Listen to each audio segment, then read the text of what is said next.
Hi, I'm James Shillinglaw, and I'm here today with a familiar face if you do the trade show circuit, but we have her in a new role. It's Jen Halbeth, who's the CEO now of Riverside Collection Americas for Riverside Luxury Cruises. And what is Riverside Luxury Cruises? Well, that's what we're here to tell you about.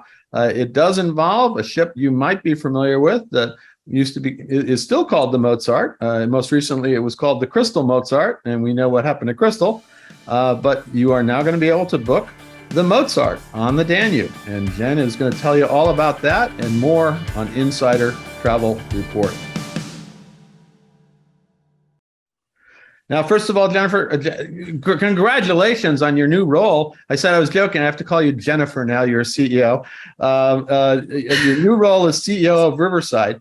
Can you, first of all, tell us a little bit about Riverside Collection and what is Riverside Luxury Cruises?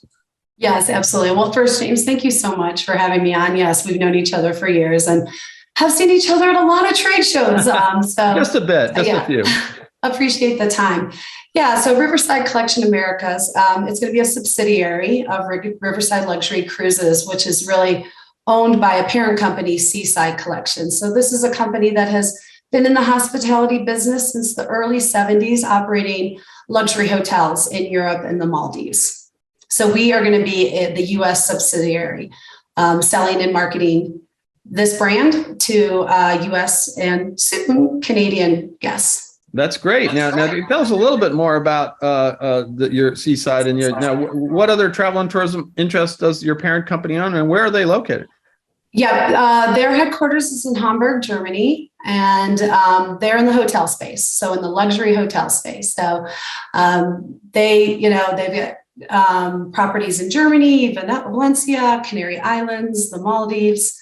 So they've been at the hospitality thing for a long time, the luxury hospitality sector. So now they're moving into river cruises. Fantastic. Now, why do you think they're looking at? Why did they want to buy what we used to be called the Crystal Mozart? It was always called the Mozart, but it's been around. This ship is now 30 more years old, although it has been renovated, beautifully in the last few years. What was it they saw in the Mozart that they liked and wanted to, really offer this out? Well, I think a couple of things. When you think about the luxury traveler, right, you always want to be offering your luxury traveler new experiences. And I think they saw a great alignment between a luxury hotel client and river cruise, right? I mean, river cruising is growing in popularity, and they know they want to be able to offer that service to their luxury clients, specifically the Crystal Mozart, because really Crystal did come in and set the bar high and deliver true luxury on the rivers. Right. And then to your point, specifically with this ship, we know how well appointed it is. I mean, honestly, just, no cost was spared, just so many beautiful elements, so much space. And so to come back in and, kind of be a new ultra luxury river cruise line, starting off with the Mozart is probably starting off on a good foot. Absolutely. And I have been on the Mozart when it was with Crystal, and it is a beautiful ship. It is 30 plus years old, but it's been so well done, and it really is an incredible product. And just on the Danube, but boy, it's one of the best Danube cruises I've done. Now, as you got it pretty much in mint condition because it had only been renovated a few years ago. What has Riverside done, if anything, to renovate, redecorate, upgrade the Mozart, and remind us a little bit about the features that the Mozart has? Yeah, absolutely. Yeah, to your point, the ship is already beautiful. We're just dusting her off now. Actually, I'm going to finally get to see her myself next week in Vienna. If any of you advisors are going to be in Vienna the 27th or 28th of October, reach out because I'd love to get you on the ship.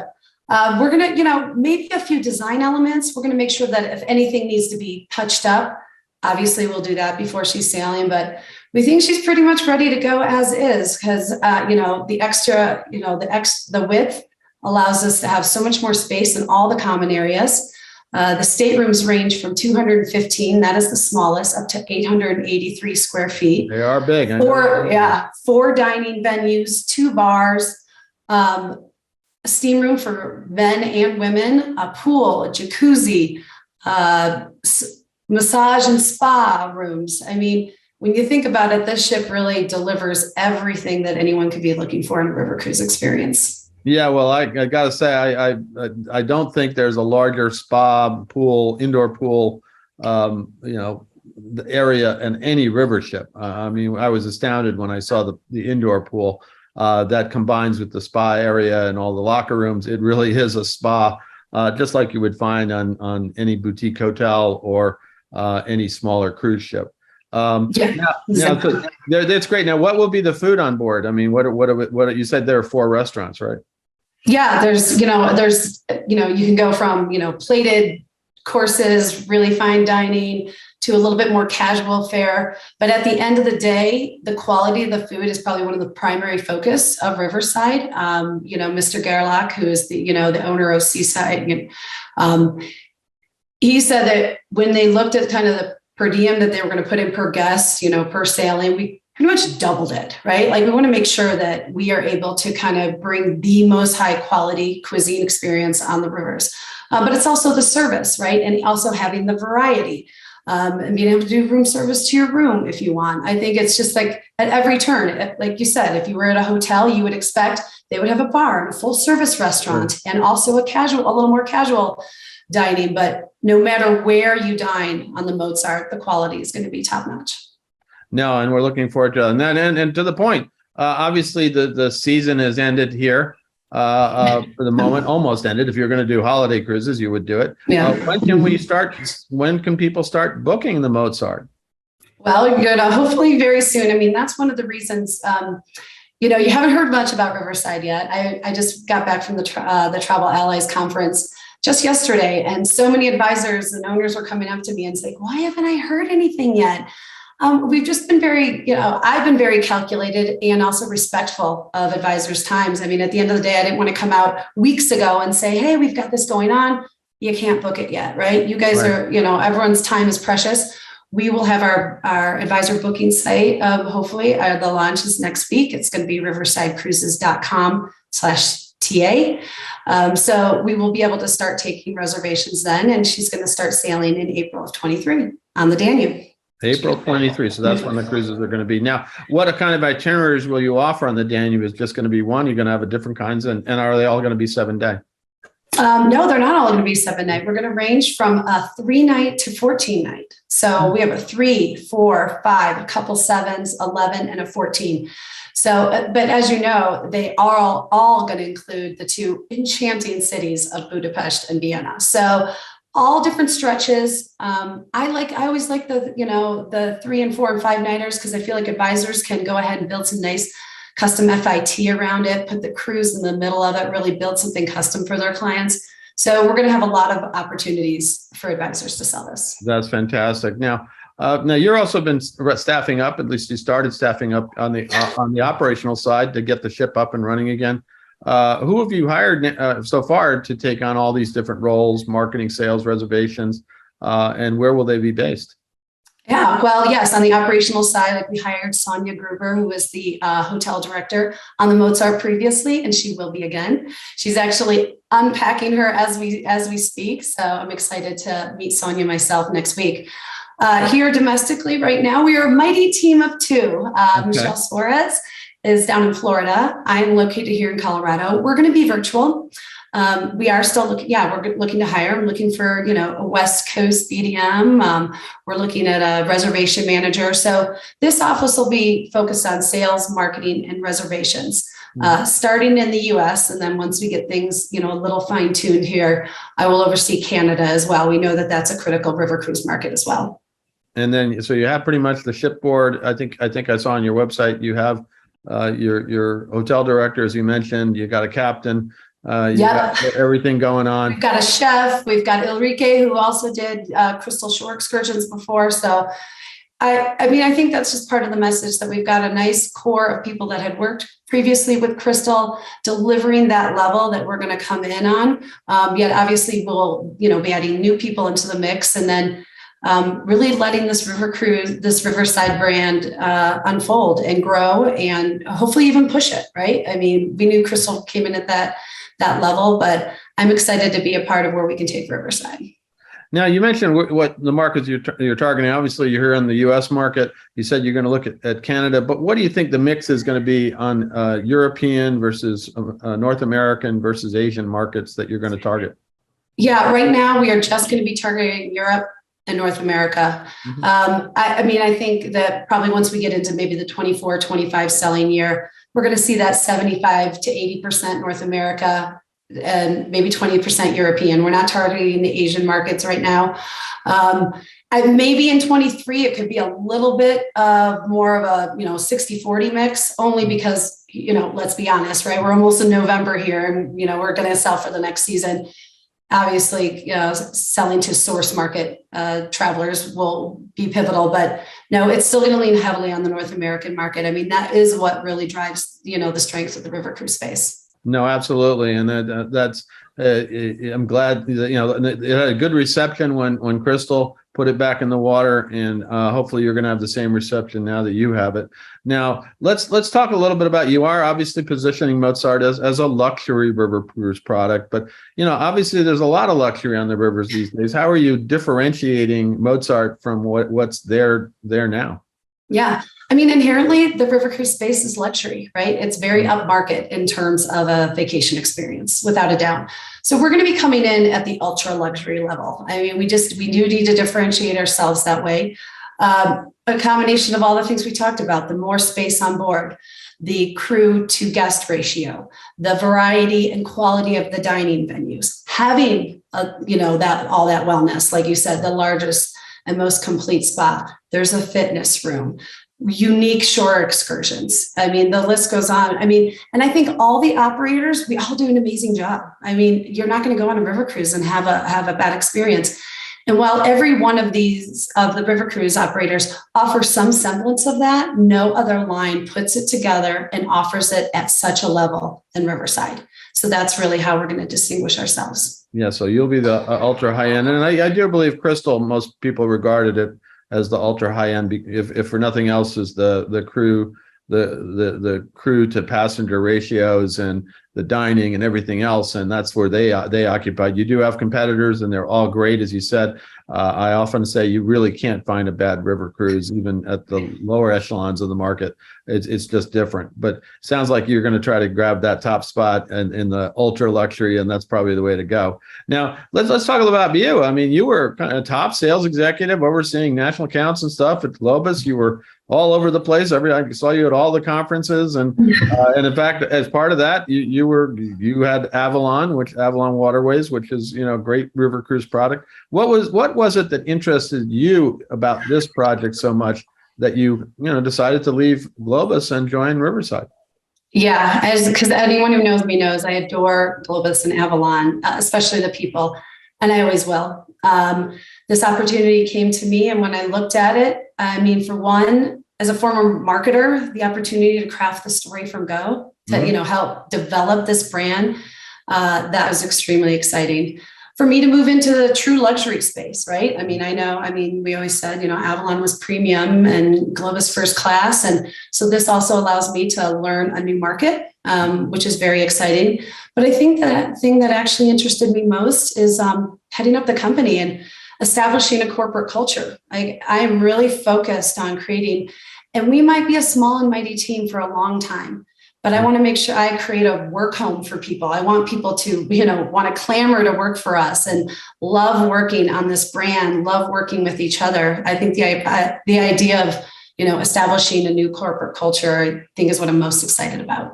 So basically, from ground up, you're going to make the decisions on what this company becomes in the U.S. at least, and on the river, because this is the first river cruise product that your parent company has. So. Let's talk a little bit about how are you going to work to sort of educate U.S. travel advisors about the Mozart again and your river cruise product? Early on, we're going to lean heavily on PR and social. I mean, and the great thing is, look at honestly, one of COVID's silver linings. I mean, social has, really taken off. I mean, it's taken off for advisors to really finally use it as a selling tool, but it is a primary communication tool between suppliers and advisors. And in fact, I reached out to the Travel Allies group weeks ago when I was just getting into this position. And I asked them, when you think about getting supplier information, what are your primary go-tos? And I would say the vast majority says, social or outreach directly from the supplier. So that is going to be a really, pivotal part of what we do. In terms of events, though, we're really going to focus in on ASTA. We're going to be at the ASTA River Cruise Expo in Budapest in March. Fantastic. That's great news. So you'll have the ship there. We will have the ship there. So if you are interested in seeing the Mozart, definitely. We're going to have amazing FAM rates, travel advisor rates throughout the season. But if you want to be one of the first to get on, because that will be her coming out party. I mean, that will be the first time that she sails. So that's this great. is an opportunity. That I was at the River Cruise Expo last year. Or this year, I should say. Yes. I'm sort of all ahead of myself there. I know, But it was a fantastic event. And now this year, they're going to have even more River Cruise product there. And I think they had about 7 or 8. They're going to have 10, 11 now. You can go and see all the different River Cruise products and compare them. And this will be a great chance for folks to see the I keep saying the Crystal Mozart. I shouldn't say it's okay. The Riverside Mozart. I unfortunately say Crystal a lot still because it was a great brand and might be again with the ocean cruise products that. Yeah, absolutely. And I hope it is. I hope it is. Honestly, I can say, even when I was at Avalon, like no one wants to see a brand, especially a brand of that level, go away. And so I'm glad that the Crystal brand is going to live on the ocean. I'm glad that we can re-energize luxury on the rivers. We're going to go to other ASTA events. I'm also going to focus on Travel Allies Society. Like I said, I just did the symposium. We'll also look at events like GTM. I think our main thing is Michelle and I really want to do a lot of one-to-one personal outreach too. I mean, we know this is not going to be a brand that is going to make sense for every traveler, right? Sure. So we want to find those pockets. We want to find the advisors, the agencies that have that business and help them grow it. So just remind us once again of that website and of where they will be able to book.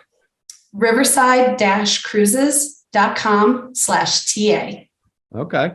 So nice and simple. That's where, if you go there and you can't book yet, it's going to be very soon. That's for sure. Now, yes. How also can the agents work better with you? Reach out to Michelle and I, honestly. Michelle's email is m.suarez@riverside-cruises.com. I'm j.helboth@riverside-cruises.com. And we want to hear from you. Let's just have a conversation. Let's talk about where your business is. If you want us to do a Zoom with a couple of your advisors, I really think that so many travelers, and I think especially luxury travelers, have yet to take their first river cruise. Right. I think there's so many advisors who have yet to sell their first river cruise. And I want us to be a conduit to helping grow the river cruise space. Obviously, we want to sell Riverside, that's our primary, but I just think overall there's room for all of us. There was room for all of our ships to be sailing full in 24 and beyond. 23 is going to be much better than 22. And I think we're building. And I think the more people that we bring into the river cruise fold have that first experience. I mean, just previously, I brought 18 of my friends for my 50th birthday. So yeah, I just told you my age. On a river cruise, and 18 of them had been for the very first time, and they were just blown away. I mean, we can be selling this product to people in their 40s and 50s. We do not need to be waiting until people are almost retired to start selling river cruises, because there really is nothing else like it. There just isn't. There's all these amazing other travel styles, and believe me, I support them all. I mean, the travel industry is my jam. But river cruising truly is something unique. And I think when you get the right client on it for the first time, they will go on a lot of river cruises with you. No, absolutely. And I've always maintained it should be a product that appeals to a younger demographic in their 40s and early 50s. And you used to say 55 plus, and then, you got on and it was maybe a little older than that. But it depends on the season too. Depends on the season, depends on the cruise length too. Obviously, right. You see some of the shorter cruises, you'll see an average age, lower. Christmas markets obviously usually has a nice, because it's great for multi-gen. I mean, that's what we'll see. Speaking of that, we actually have adjoining rooms, on the Mozart. So we have some abilities to offer triples. We have adjoining rooms. And so even though we don't, say, it's for like younger children. But if you've got, teenagers or young Right. adults that are traveling with their parents and their grandparents, I mean, this is a great product for it. No, absolutely. Now, if this goes well, does Riverside have any plans to expand? Will it buy or build other river ships? We're already looking at that. Yeah, we believe in the strength of this market. So we're looking now, we're looking at buying, or, if that doesn't come through to build, we are definitely not out here to just sell one ship. But if you are going to have one ship to sell to start off with, I think we did a pretty good job with the Mozart. Yeah, it's a good way to begin. Of course, you have those other 4 former Crystal ships that were brand new, and so far as I know, nobody's bought them. So they're a little smaller than the Mozart. They're more the traditional side. Which they need to be, because of course, as you know, the reason that the Mozart only sails the Danube is it can't go through locks. It does give you that extra space, but also the Mozart makes it great for charters or large groups. I mean, things like that, really. I mean, the Mozart can really deliver on. And I think that, groups like that really do like the extra space and the choice of dining venues. But if you want to have a more, full portfolio in Europe, you need to have the smaller ships to go to the locks. Now, is there anything else you want to say to travel advisors about Riverside, Mozart, and your new role? Just please reach out to us. We really, really want to work with you. Coming from a really large company with, lots of resources, I think my motto here is I'm really going to be embracing the small. Embrace the power of small, to be nimble, to be personalized, to be flexible with you and your business. We want to be really simple to work with and really transparent. Those are my 2 words that I'm really going to be harping on as I hire. We want to be simple and we need to be transparent. We know that simple is hard. So you say you want to be simple. It's a good goal, and it'll be a goal that I'll be firmly focused on. And just give us the website, and not the booking website, but where maybe travel advisors can find out more about Riverside and the Mozart. Right now, yes, you can go to riverside-cruises.com/en. That's for English. There you go. Well, Jen, congratulations on your new role. Good luck with it. It's a great product, and hopefully it's going to work really well for you. I'll be looking forward to seeing it in Budapest. I'm planning on going to the Asta River Expo in I guess it's March, April, whatever. And I really, I'm going to be looking for. I did go on the ship when it was Crystal, and it really is a beautiful ship, and I'm sure it's still doing great stuff, and I think it's going to do great for you in the coming season. Yes. Well, thank you so much, James. And thank you to everyone who tuned in. I can't wait to see you at an event or a Zoom, hopefully soon. Absolutely.